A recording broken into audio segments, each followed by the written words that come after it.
والسلام على عباد الله خصوصا على أفضلهم وختم النبيين محمد الأمين وعلى آله وصحبه أجمعين. أما بعد فقد قال الله تبارك وتعالى أعوذ بالله من الشيطان الرجيم بسم الله الرحمن الرحيم فأي الفريقين أحق بالأمن إن كنتم تعلمون الذين آمنوا ولم يلبسوا إيمانهم بظلم أولئك لهم الأمن وهم مهتدون. وقال تبارك وتعالى كما ورد في أول سورة البقرة ألف لام ميم ذلك الكتاب لا ريب فيه هدى للمتقين الذين يؤمنون بالغيب ويقيمون الصلاة ومما رزقناهم ينفقون والذين يؤمنون بما أنزل إليك وما أنزل من قبلك وبالآخرة هم يوقنون أولئك على هدى من ربهم وأولئك هم المفلحون. وقال جل وعلا كما ورد في وسط السورة ليس البر أن تولوا وجوهكم قبل المشرق والمغرب ولكن البر من آمن بالله واليوم الآخر والملائكة والكتاب والنبيين إلى آخر الآية. وقال جل وعلا كما ورد في آخر السورة آمن الرسول بما أنزل إليه من ربه والمؤمنون كل آمن بالله وملائكته وكتبه ورسله لا نفرق بين أحد من رسله وقالوا سمعنا وأطعنا غفرانك ربنا وإليك المصير. صدق الله العظيم. وكان النبي صلى الله عليه وسلم يقول عند رؤية الهلال اللهم أهله علينا بالأمن والإيمان والسلامة والإسلام ربي وربك الله. رواه الإمام الترمذي رحمه الله عن طلحة بن عبيد الله رضي الله تعالى عنه رب اشرح لي صدري ويسر لي أمري واحلل عقدة من لساني يفقهوا قولي. اللهم ربنا ألهمنا رشدنا وأعذنا من شرور أنفسنا. اللهم حبب إلينا الإيمان وزينه في قلوبنا وكره إلينا الكفر والفسوق والعصيان واجعلنا من الراشدين. اللهم اجعلنا من الراشدين آمین یا رب العالمین. معزز حاضرین اور محترم خواتین، اب ہم اللہ کے نام سے مرکزی انجمن خدام القرآن کے اس سال کے 5 روزہ محاضرات قرآنی کا آغاز کرتے ہیں، جن کا عنوان ہے آپ کے علم میں ہے حقیقت ایمان. آج میں سوچ رہا تھا کہ تمہید اپنے ان خطبات کی کن کلمات سے کروں، تو گزشتہ 25-26 برس کی تاریخ کا یوں سمجھیے کہ ایک نقشہ ذہن میں آیا، ایک فلم کے مانند. پچھلے 25-26 سال میں جو بھی دین کی خدمت اللہ نے میرے لیے میسر فرمائی اور جو بھی ذہنی اور فکری اور لسانی تگ و دو رہی ہے، خواہ وہ مرکزی انجمن خدام القرآن کے عنوان کے تحت ہو اور خواہ وہ تنظیم اسلامی کے ذیل میں، اس پورے فکری اور لسانی تگ و دو کے 4 مین تھیمز رہے ہیں، 4 بنیادی موضوعات. ان میں سے اولین اور اہم ترین اور ہر اعتبار سے اساسی اور بنیادی وہ تھیم ہے فرائض دینی کا جامع تصور. میں دیکھتا ہوں آج کل اخبارات میں کچھ اس کے حوالے سے ہمارا استہزاء بھی ہو رہا ہے. فرائض دینی کا جامع تصور، میں اس پر اللہ کا شکر ادا کرتا ہوں کہ یہ ہماری پہچان بن گیا ہے. یہ جو موضوع ہے فرائض دینی کا جامع تصور، میں نے اس پورے عرصے کے دوران اپنی توانائیوں کا بہترین حصہ مطالعہ قرآن حکیم کے ایک منتخب نصاب کے حوالے سے صرف کیا ہے، اور اس منتخب نصاب میں جو مقامات شامل ہیں ان میں انتخاب کی بنیاد ہی یہ ہے کہ ہمارے سامنے یہ بات واضح طور پر آ سکے کہ ہمارا دین ہم سے چاہتا کیا ہے، فرائض دینی کیا ہے، اس لیے کہ اسی پر دار و مدار ہے۔ جو ہمارا فرض کا تصور ہوگا اسی کے مطابق ہم عمل کریں گے۔ استثنائی کیفیت ہو سکتی ہے، کوئی مریض شخصیت کسی چیز کو فرض سمجھے پھر بھی اس پر عمل پیرا نہ ہو، میرے نزدیک یہ ایک مرض کی علامت ہے۔ جیسے ایک مفلوج انسان حرکت کرنا چاہتا ہے لیکن فالج زدہ ہے، بظاہر ہاتھ جو ہے صحیح ہے، ٹانگیں صحیح ہیں لیکن حرکت نہیں کر سکتے، تو اس استثنائی کیفیت کو چھوڑ دیجئے، ایک نارمل انسان میں اس کا فکر اور اس کا عمل یہ لازم و ملزوم ہوتے ہیں۔ تو اگر ہمارا فرائض کا تصور صحیح ہوگا، جامع ہوگا، ہمہ گیر ہوگا، تبھی ہماری جد و جہد صحیح ہوگی، جامع ہوگی، ہمہ گیر ہوگی۔ میں نے جیسا کہ عرض کیا ہے، میں نے سب سے زیادہ محنت تو اسی پر صرف کی، مطالعہ قرآن حکیم کا منتخب نصاب۔ بارہا اس کے درس دیے ہیں، اس کے کیسٹس ہیں جو پھیل رہے ہیں، اس پر 40 روزہ پروگرام منعقد کیے ہیں، اس کے علاوہ 7 دن کی تربیت گاہیں، 10 دن کی تربیت گاہیں منعقد کی ہیں، صرف یہاں نہیں، ٹورنٹو جا کر، شکاگو جا کر، اور یہ کم سے کم تصور اب جو ہے، جو بھی کچھ میرا مطالعہ ہے اس کے ضمن میں، اس کا جو حاصل ہے اب وہ دنیا میں پھیل رہا ہے کیسٹس کے ذریعے سے، آڈیو کیسٹس بے شمار، ویڈیو کیسٹس بہت لاتعداد۔ اس ضمن میں صرف میں یہ اور عرض کروں گا کہ فرائض دینی کے جامع تصور میں جو سب سے زیادہ تاکیدی جو عنصر ہے، ایمفیسس جو میکسیمم ہے، وہ ہے فریضہ اقامت دین پر،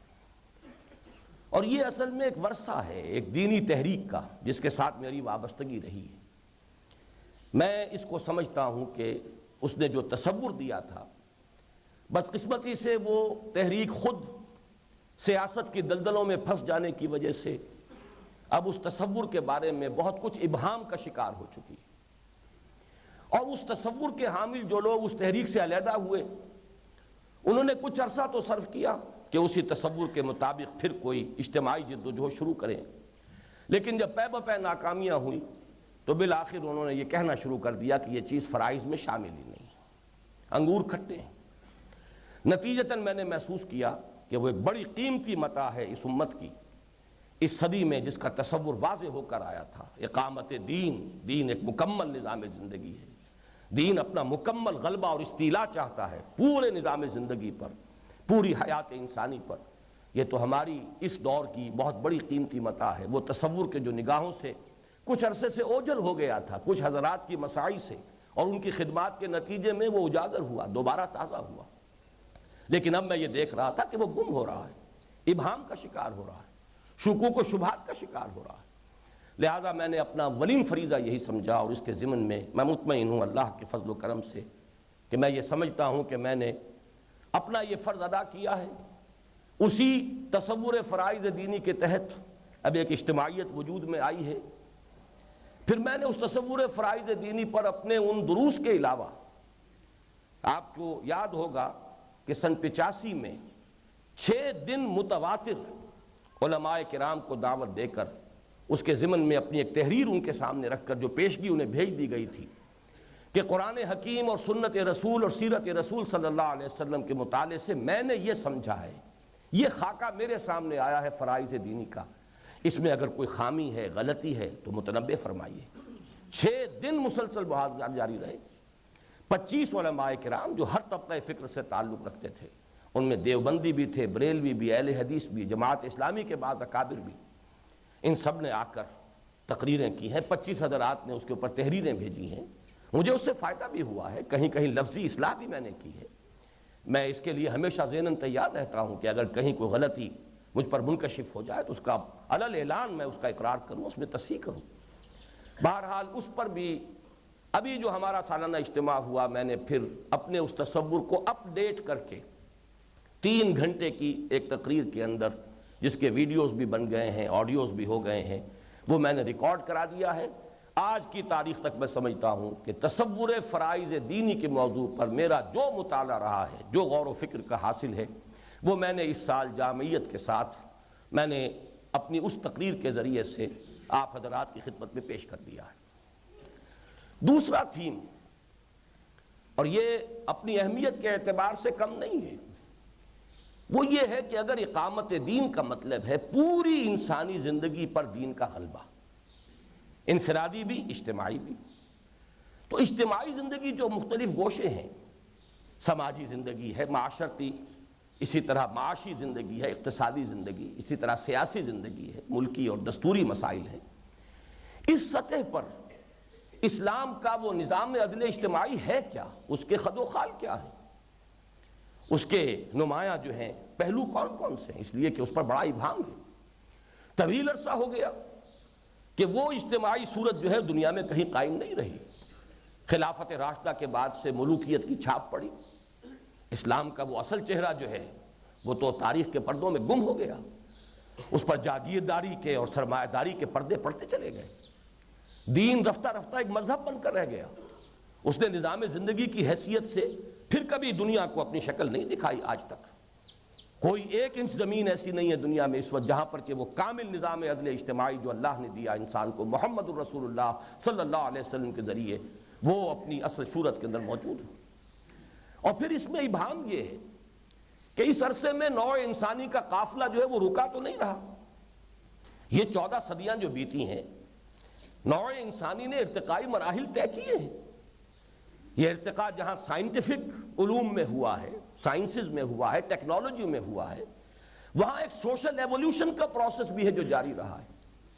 نوع انسانی نے بادشاہت کا خاتمہ کیا، جمہوریت کا تجربہ کیا، نوع انسانی نے پھر سرمایہ داری کے خلاف ایک رد عمل کا اظہار کیا اور کمیونزم کا تجربہ ہوا، پھر ان کے مابین کچھ سنتھیسس ہوا اور ایک سوشلزم اور اسکینڈینیوین سوشلزم کا کانسیپٹ سامنے آیا۔ تو یہ جمہوریت اور سوشلزم آیا یہ کل کے کل کفر ہے یا ان میں کوئی خیر کا پہلو بھی ہے؟ یہ موضوع بھی میرے نزدیک نہایت اہم ہے، اس لیے کہ دین کو قائم کرنے کے ضمن میں جتنی اہمیت اس کی ہے کہ ہمارے اندر جذبہ ہو ایثار کا، قربانی کا، جد و جہد کا، محنت کا، تن من دھن لگا دینے کا، اتنا ہی اہم یہ بھی ہے کہ وہ تصور تو واضح ہو کہ وہ نظام ہے کیا، سیاسی سطح پر اس کے خد و خال کیا ہے، معاشی سطح پر خد و خال کیا ہے۔ اس ضمن میں میں بارہا اس کا اعلان کیا، اعتراف کیا، آج پھر کہہ رہا ہوں، اس ضمن میں مجھے سب سے زیادہ رہنمائی ملی ہے فکر اقبال سے۔ اس دور کی جو ذہنی اور فکری سطح ہے، اس سطح پر قرآن کو سمجھا ہے علامہ اقبال نے۔ میں یہ سمجھتا ہوں کہ اس اعتبار سے ان کا مقام بہت بلند ہے،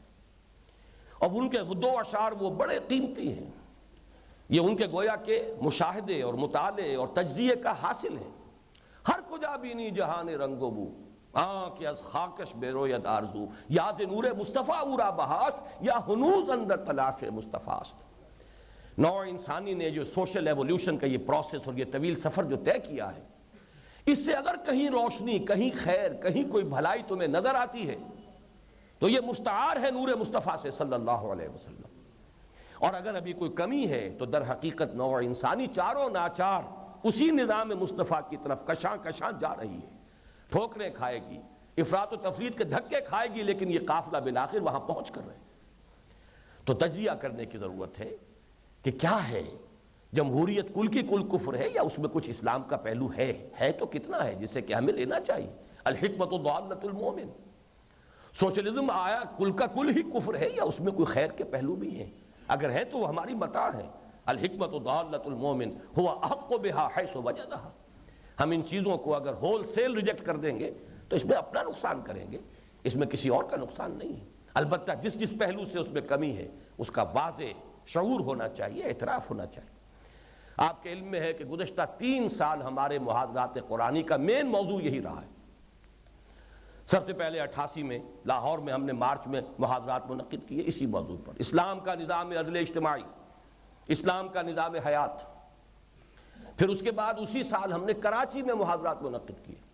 اگلے سال پھر اسی موضوع کو ہم نے محاضرات قرآنی کا عنوان بنایا۔ اس اعتبار سے یہ دوسرا مین تھیم ہے جو میری جو بھی ذہنی تگ و دو رہی ہے، اور میں نے اپنی قوت بیانیہ جو بھی اللہ نے عطا فرمائی ہے اسے جس کے لیے استعمال کیا ہے، اس کا دوسرا بنیادی نقطہ یہ ہے۔ تیسرا بنیادی نقطہ، اس کا بھی ربط و تعلق اہمیت کے اعتبار سے بالکل واضح ہو جائے گا۔ یہ انقلاب برپا کیسے ہو، اس کا پروسیس کیا ہے؟ منہج انقلاب اسلامی، اور خاص طور پر پھر یہ کہ اس کے لیے جو سورس ہے ہمارے پاس وہ ہے اسوہ محمدی صلی اللہ علیہ وسلم۔ تو سیرت النبی صلی اللہ علیہ وسلم کا تجزیہ اس اعتبار سے کہ منہج انقلاب نبوی کیا تھا، کس طور سے آپ نے انقلاب برپا کیا، آپ کی جد و جہد کے مختلف مراحل کیا تھے، ہر مرحلے کے اہم نکات کیا ہیں، اس کی خصوصیات کیا ہیں، اس کی علامات کیا ہیں، پھر ایک مرحلے سے دوسرے مرحلے تک بڑھنے میں کیا چیز پری ریکوزٹ کا درجہ رکھتی ہے کہ اگر وہ شرط پوری ہو تبھی آگے بڑھا جا سکتا ہے، اگر پوری نہ ہو تو ظاہر بات ہے کہ اگلا قدم اٹھانا بیکار ہوگا، ضائع جائے گی محنت اور صلاحیت۔ یہ بھی میرا اس ضمن میں خاص طور پر ممنون ہوں ہمارے سابق صدر ضیاء الحق صاحب کا، مرحوم مغفور، انہوں نے جو سیرت کانفرنسوں کا سلسلہ کیا تھا، اور اس کانفرنسوں میں تقاریر کے لیے مجھے مدعو کیا گیا، وہ میرے لیے ایک بڑا محرک ثابت ہوا سیرت کے مطالعے کا۔ ایک تو مطالعہ سرسری تھا جو جاری رہتا تھا اس سے پہلے بھی، لیکن یہ کہ جب مجھے پے بپے تقریریں کرنی پڑی اور اونچے مجموعوں میں بھی کرنی پڑی، تعلیم یافتہ لوگوں کے مجمع میں کرنی پڑی، تو مجھے غور و فکر کے لیے مجھے ایک تحریک ملی، وہ ایک جذبہ جو ہے بیدار ہوا، اور مجھ پر منکشف ہوا پھر وہ منہج انقلاب نبوی۔ اور پھر آپ کے علم میں ہوگا کہ 11 تقریریں میں نے مسجد دارالسلام میں کی، اس موضوع کو بالکل منقح کر دیا، الحمدللہ علی ذالک۔ پھر یہ کہ وہ تقریریں کتابی شکل میں بھی شائع ہو گئیں، اگرچہ میری بڑی خواہش ہے اور ارادہ ہے، بلکہ اب تو میں خواہش سے آگے کا لفظ استعمال کر رہا ہوں، کہ جس طرح ایک روزنامے میں میری کتاب وہ شائع ہوئی تھی استحکام پاکستان اور پھر مسئلہ سندھ، اسی طرح کوشش کروں گا رمضان مبارک کے بعد۔ اب میری فرسٹ پرائرٹی یہ ہے کہ منہج انقلاب نبوی، جو اب تک تو صرف تقریریں ہیں کہ جو کیسٹ سے اتار کر شائع کر دی گئی ہیں، اب وہ باقاعدہ ایک تصنیف کی صورت میں اسے ضبط تحریر میں لے آؤں۔ اگر وہ ہوگا تو میں سمجھوں گا کہ یہ بھی ایک بڑا مرحلہ ہے اسی سلسلے کا کہ جو اللہ کرے کہ طے ہو جائے، اسی کا فضل ہے، اسی کی توفیق سے کام ہوتے۔ لیکن اس سالانہ اجتماع جو تنظیم اسلامی کا بھی حال ہی میں ہوا، میں نے یہ بھی کیا، 3 گھنٹے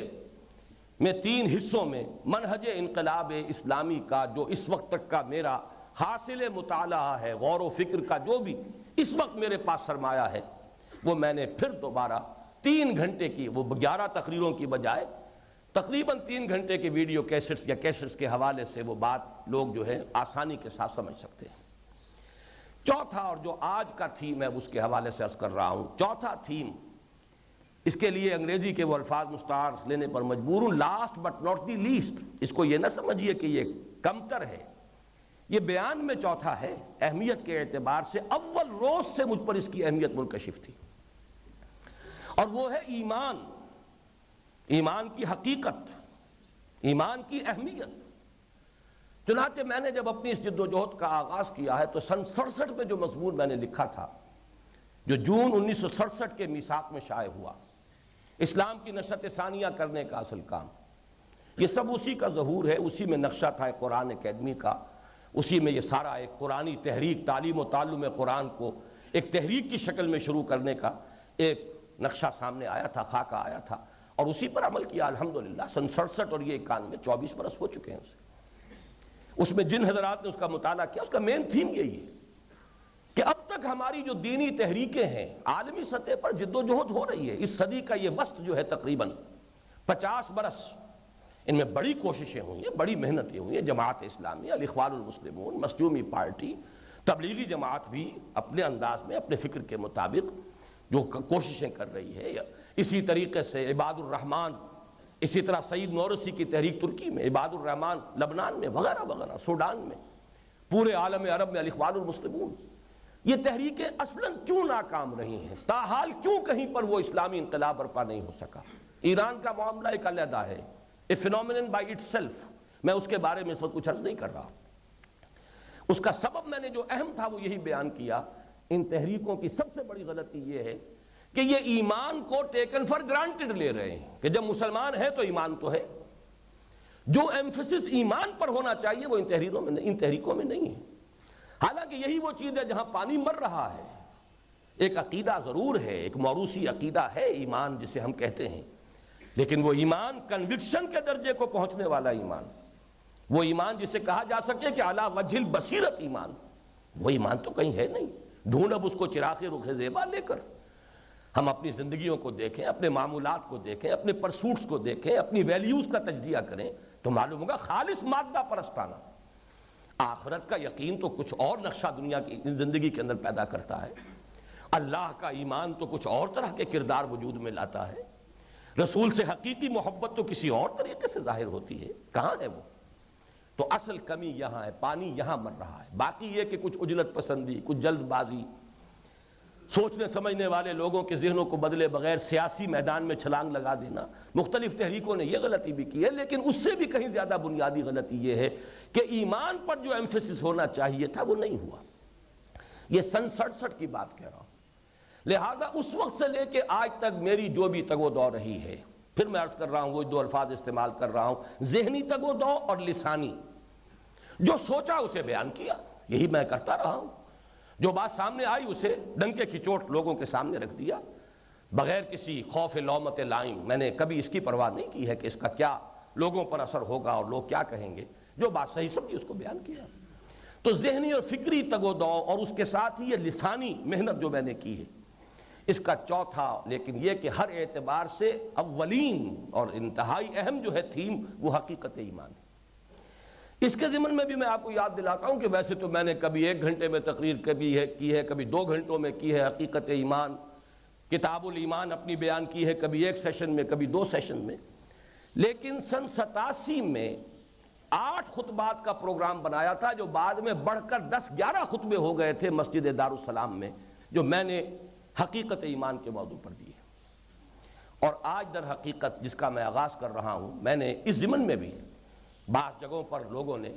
کچھ نشاندہی کی ہے، کچھ اصلاح تجویز کی ہے، کہیں کچھ اعتراضات ہوئے ہیں، کچھ اختلافات سامنے آئے ہیں، ان پر غور کیا ہے، سوچ بچار کیا ہے، بعض اصلاحات کو قبول کیا ہے۔ جیسا کہ میں آج آپ کے سامنے، آج تو نہیں کل کے موضوع میں انشاءاللہ وہ بات آئے گی، میں بیان کر دوں گا کہ غلطی تھی جس کو کہ میں مانتا ہوں کہ مجھ سے غلطی ہوئی، لیکن یہ کہ اس فکر پر بھی، اس موضوع پر بھی میرا فکر، میری سوچ، میرے مطالعے کا حاصل، میرے غور و فکر کا نتیجہ، میں کوشش کر رہا ہوں کہ 5 خطبات کی شکل میں اپ ڈیٹ کر کے اسے اپ ٹو ڈیٹ آج تک جو کچھ بھی میرا سوچ ہے اس ضمن میں، اس میدان میں اس کا خلاصہ ان 5 خطبات میں آپ حضرات کے سامنے رکھ دوں۔ بات ذرا مشکل ہے، موضوع بڑے کٹھن ہیں، ان میں بعض مقامات بڑے ثقیل بھی ہیں، انہیں مجھے بیان کرنا ہے، عام فہم بھی بنانا ہے، پھر یہ کہ وقت کی تحدید بھی ہے۔ یہ ضرور ہے کہ آج کا جو ہمارا لیکچر ہے وہ تو کچھ طویل ہو جائے گا، اس لیے کہ میرے یہ تمہیدی کلمات جو ہیں یہ ایک اضافی گویا کہ اس کے اندر اس نے وقت صرف کیا ہے، لیکن انشاءاللہ کل سے میں پوری پابندی کی کوشش کروں گا کہ 1.5 گھنٹے سے زیادہ میری تقریر آگے بڑھنے نہ پائے۔ اس کے بعد آدھا گھنٹہ، پونا گھنٹہ، جتنا بھی وقت جو حضرات مستفسرین ہوں گے ان کے سوالات یا ان کے جو بھی کمنٹس ہوں ان کے لیے ہوں گے، لیکن یہ کہ آج جیسا کہ میں نے عرض کیا ہے کچھ وقت صرف ہو گیا ہے اس تمہید میں، اس لیے کچھ تھوڑا سا میں چاہوں گا کہ آج مجھے آپ مزید مہلت دیں۔ باقی یہ کہ چونکہ مضمون اہم ہے، کٹھن ہے، مشکل ہے، اس اعتبار سے میں آپ حضرات سے دعا کا بھی مستدعی ہوں کہ میرے لیے دعا کریں۔ میں نے خود بھی دعا کی ہے، رب اشرح لی صدری ویسر لی امری واحلل عقدۃ من لسانی یفقہوا قولی۔ آپ بھی اس میں میرے لیے دعا کریں کہ اللہ تعالیٰ میرے سینے کو بھی کھول دے، میرے زبان کو بھی کھول دے، اور میں اپنے معافی ضمیر کا اظہار مرتب طریقے سے آپ کے سامنے کر سکوں، اور یہ کہ آپ ذرا اپنی توجہ کو بھی مرتکز رکھیے، اس لیے کہ اس سے بھی یقیناً تقریر کرنے والے کو، خطاب کرنے والوں کو بہت سہولت حاصل ہوتی ہے۔ اب اس تمہید کے بعد میں اپنی گفتگو کا آغاز کر رہا ہوں۔ آج کی گفتگو کے 4 حصے ہیں، لیکن ڈر نہ جائیے، چوتھا حصہ بہت ہی مختصر ہوگا، میں صرف بات سمجھانے کے لیے 4 کا لفظ استعمال کر رہا ہوں۔ پہلا حصہ ہے ایمان کا لغوی اور اصطلاحی مفہوم۔ اس کے ضمن میں سب سے پہلے ایک پیشگی تنبیہ ضروری ہے۔ دین کی جو بنیادی اصطلاحات ہیں ظاہر بات ہے کہ وہ عربی زبان ہی سے لی گئی ہیں، پک اینڈ چوز کیا ہے قرآن نے، حدیث نے، حضور صلی اللہ علیہ وسلم نے۔ زبان تو عربوں کی تھی، پہلے سے بولی جا رہی تھی، انہی کی زبان میں قرآن نازل ہوا، عربی مبین میں، تو وہ الفاظ عربی زبان کے ہیں، ان کا کوئی مادہ ہے، کوئی روٹ ہے، اس کا ایک مفہوم ہے جو ان کے ہاں مستعمل تھا۔ لیکن جب کوئی شے اصطلاح کی صورت اختیار کر لیتی ہے، کوئی لفظ، تو پھر اس میں اصل حجت جو ہے وہ لغت نہیں ہوتی،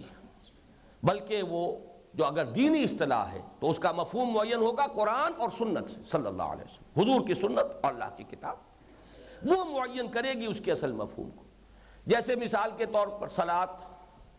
اب صلاۃ کا لغوی مفہوم کیا ہے؟ آگ تاپنے کو بھی کہتے ہیں، اقدام الی الشیء کو بھی کہتے ہیں۔ اب اس سے آپ معنی نکال لیں نماز کے تو یہ نہیں ہوگا۔ صلاۃ کا مفہوم وہ ہے جو قرآن اور سنت رسول سے معین ہو گیا۔ زکوٰۃ تزکیے سے بنا ہے، نشو و نما اس کا اصل مفہوم ہے، لیکن اس کو آپ لے جائیں اور اپنا کوئی تصور اس کے اوپر بنا لیں تو وہ غلط ہوگا۔ زکوٰۃ اصطلاح کے طور پر وہی ہے جو قرآن و سنت سے معین ہو گیا۔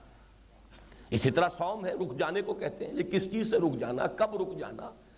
کس صورت میں رک جانا، کس وقت سے کس وقت تک رکے رہنا، اب یہ تمام مفہوم معین ہوں گے کتاب و سنت سے۔ تو ایمان کی بھی کا جو اصل مفہوم ہے اصطلاح کے طور پر، وہ تو قرآن اور سنت رسول صلی اللہ علیہ وسلم سے معین ہوگا۔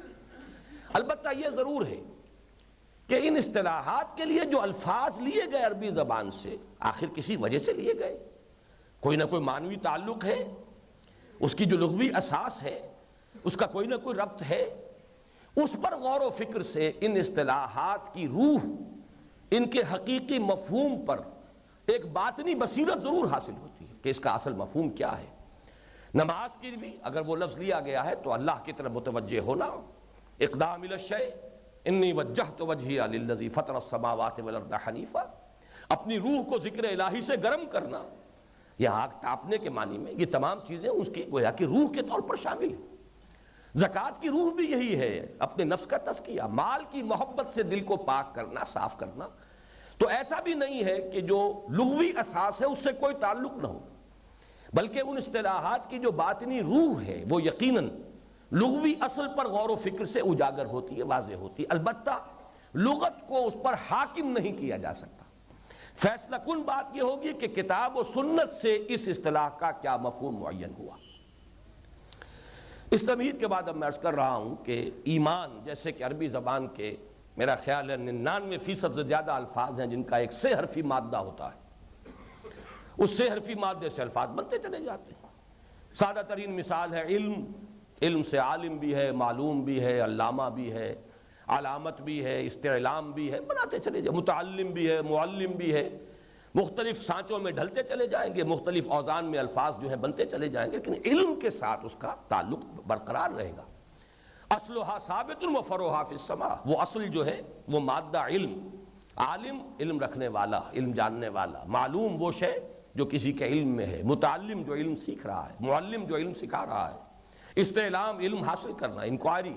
انکوائری آفس، مکتب الاستعلام۔ لیکن یہ کہ جڑ رہے گی برقرار، اصلها ثابت و فروعها فی السماء۔ اس اعتبار سے غور کیجئے کہ ایمان کا مادہ امن ہے، الف میم نون، اور یہ بڑا گہرا تعلق جو ہے اس لفظ میں اور ایمان میں، اس کے لیے میں نے آج وہ آیت مبارکہ تلاوت کی۔ سورہ انعام میں حضرت ابراہیم علیہ السلام کا جب اپنی قوم کے ساتھ مجادلہ ہو رہا تھا، قوم انہیں ڈرا رہی تھی کہ تم نے تمام معبودوں کا انکار کر دیا ہے، تمہاری کو شامت آ کر رہے گی۔ انہوں نے جواب میں جو الفاظ ارشاد فرمائے، جو اللہ تعالیٰ نے قرآن حکیم میں ہم تک پہنچا دیے، اسی میں یہ الفاظ بھی ای الفریقین احق بالامن ان کنتم تعلمون۔ یہ جو دو فریق ہیں، ایک موحدین اور ایک مشرکین،